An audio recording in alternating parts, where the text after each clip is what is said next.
Kayak jangan sebut-sebut nama lagi, kayak dia sebut nama mantan-mantannya.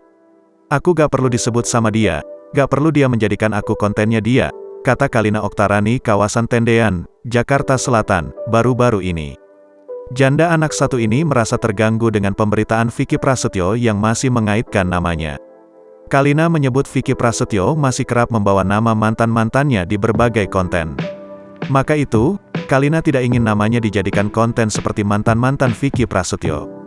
Kalau selama ini dia kan selalu bikin lagu untuk mantannya atau apa untuk menjadikan gimmick-gimmicknya dia, jangan kalau di aku karena aku tidak seperti itu dan tidak mau seperti itu, jelas Kalina.